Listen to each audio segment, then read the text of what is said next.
一、初唐的府兵制度。一、高祖武德2年，公元619年，将关中分为12道，即12个行政区域，每道置一军，共12军，又设若干骠骑府、车骑府，分别隶属于12郡。二、贞观11岁制，设府兵之最高统帅部门16位，其中左右卫、左右武卫、左右后卫、左右领军卫、左右屯卫、左右校尉这12位各领军府40至60quân。太宗又分全国为10道：关内、河南、河北、河东、山南、陇右、淮南、江南、剑南、岭南。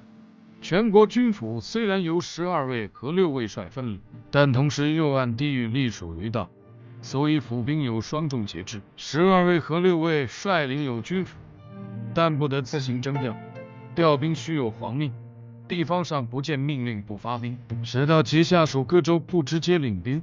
其对下属军府的职责是进行检查督促。各军府长官发兵时，须以余府为凭，州、道长官参与合作。各卫与所属军府不集中在一道、州、一道、州的数个军府也分属不同的卫律，这样可以有效的防止结党和割据。三、唐代府兵制度概况。一、兵员概况。唐代府兵有内府和外府之分。内府即3位武府为亲卫、勋卫、义卫，而勋卫、义卫务分为1、2两府。内府卫士负责宫廷宿卫，外府即个折冲。府兵的选拔其实有3项标准：资财、财力、体力、丁口，而以资财为首。等级观念可言：3位武府士兵由5品及上柱国以上官员子孙组成，外府士兵由6品以下官及良家子弟组成。家中人口多、体力好的人21岁入役，61岁出军，3年一检点，相当于终身义务兵。本人享受免租用电，同时自备粮秣、短兵器、战马和盔甲。长兵器由国家负担。每年冬季以府为单位，由折冲都尉指挥进行操练，而勤务府兵平时分散在各地折冲，每年轮番到京城担任宿卫任务，称为番赏。兵部将距京城500里的折冲府兵分为5组，每5个月轮流番赏一次。距京城500里至1000里的折冲府兵分为7组，每7个月轮流番赏一次。距京城1500里的折冲府兵分为8组，每8个月轮流番赏一次。距京城2000里的折冲府兵分为10组，每10个月轮流番赏一次。这个规定应该说是比较合理的。府兵的驻扎的距京城无论远近，其实际服役天数包含路途往返及实际宿卫时间基本相差不大，都是平均每月10天左右。如果路途确实极远而影响到了府兵服役质量，可以上缴一定数目的钱物来以资代换，还可以连续执行2个月的宿卫任务来并发。如遇临时征发远征作战，战后可按作战时间免去其番赏任务，如此即可保证府兵的训练时间不受干扰。三、帅王。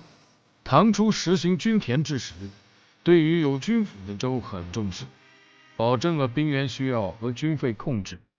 但随着均田制的迟坏和农民逃亡，兵源已经枯竭，折冲府已无兵可交，不能维持番赏，且府兵分布比较分散，军官升迁缓慢，军士被卫将视为私役，也已无人愿入伍了。故天宝8年，朝廷即实际上废除了这种制度。二、国旗。府兵为初唐时期的主要的中央军，但并不是唯一的。募兵制一直与其并行。贞观至开元年间曾有过数次较大规模的募兵，比如说延边戍兵即是大多为募来。开元10年，因久无边事，一应限制边疆日交，将60万边兵裁撤了20余万。恰好此时府兵制度已经尽坏到了极点，很多军府已经不能派出番上的士兵，朝廷因此转而用募兵来解决中央宿卫部队的兵源问题。从裁撤的边兵中拣选12万人，直接立于12位，不再派往其下属军府，直接由本位藩上，而12位从此亦不再依靠各浙冲府输送士兵了。3. 禁军。唐代南衙是中央官署的统称，地处宫城之南，称为南衙或南司。16卫府属南衙，由宰相负责，文臣主兵事。南衙卫士一般由各浙冲府藩上，宦官居北，称为北衙或北司。羽林清军等进兵属北，由皇帝亲信宦官负责，武臣主兵事。北衙进兵一般为皇帝、太子亲兵，有时南北衙兵将也会对盾，互兼官职。唐建国后，高祖以太原从龙之兵3万作为攻城宿卫，称元从禁军，又称父子军。他们终身为皇帝亲兵，子弟相与，待遇优厚。总体来看，禁军可以人为地分为5个系统。第一是太宗选善射者100人组成的百骑，以后陆续更名为千骑、万骑、左右龙武军。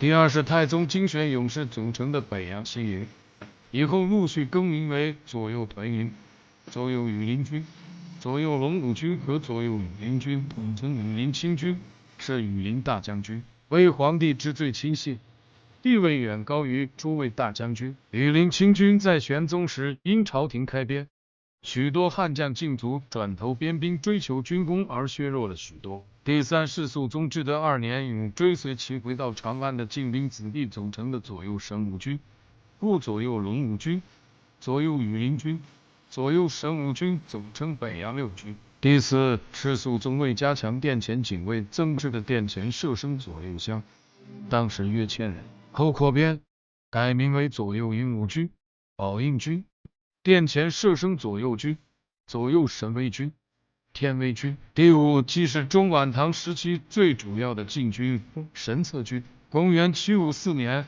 天宝13年，朝廷为防御吐蕃兴设一支边兵守军神策军，兵员因为目击为平安史之乱亲王后由宦官于朝恩长驻扎陕州，收编了很多精锐的西北边兵，兵有以上万。永泰元年，吐蕃入寇，于朝恩长之驻扎院中正式成为中央禁军，又收编了许多精锐的藩镇部队，分为神策左右。德宗时又改为左右神策军，两军主将为护军中尉，副将为中护军，均为宦官，并由此而确立了宦官统领神策军的制度。同时边兵往往归神策军指挥，称为神策营。神策军也于此时达到了极盛。神策军除负责宫廷侍卫外，同时还肩负防御外平灭内患之职。公元783年，剿灭金元叛兵以数死中臣，可见其功。最后发展到用兵15年，但这是皇帝通过家奴之手掌握的部队，除亲信宦官外，其他官吏不能插手，燕人气焰日盛，难以节制，逐渐大权独揽。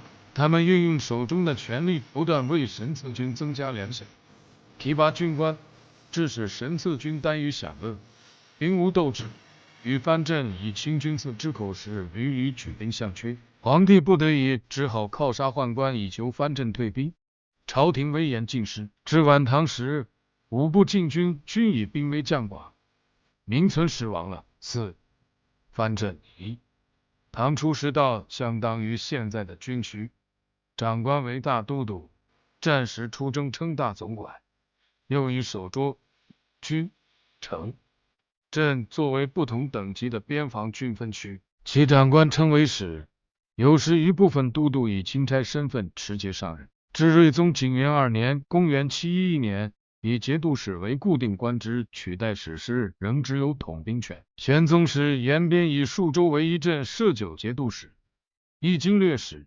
藩镇既指节度使及所部军队，首长由重臣出任，自双京双节，揽军政大权。时镇共拥兵48690人。藩镇民所在地职责军力，安西节度使经新疆库车管理西域24000人，北庭节度使经吐鲁番防御突骑师监昆2万人，河西节度使经甘肃武威隔离吐蕃突厥73000人，朔方节度使经宁夏灵武防御突厥64700人，陇右节度使今青海乐都防御吐蕃75000人，剑南节度使今成都防御吐蕃，绥靖南夷39000人，岭南五府经略使今广州绥靖南夷15400人，河东节度使今山西太原防御突厥55000人，范阳节度使今北京防御契丹西91400人，平卢节度使今辽宁锦州招抚侍卫漠河37500人。2. 藩镇军中按兵员分有以前分藩服役的健儿、霸诸州团练使后新组建的团结兵和地方乡兵，按构成划分有直领的外镇兵、属下州的郡兵、屯于藩镇帅府内宅的内院兵。最重要的是牙兵，又称牙兵，藩镇之最轻兵，即为精锐，负责保卫牙城和藩帅，是藩镇军的核心力。3. 节度使权限过大，亦有身兼数镇者。中至酿成安史之乱，乱平后，以前为平叛新设的和恢复的藩镇领域，并将9镇移处，导致节度使出现世袭现象，尾大不掉，朝廷无力节制，而一些忠于王室的藩镇因宦官监军掣肘，国家粮秣供应不及时，也备受钳制。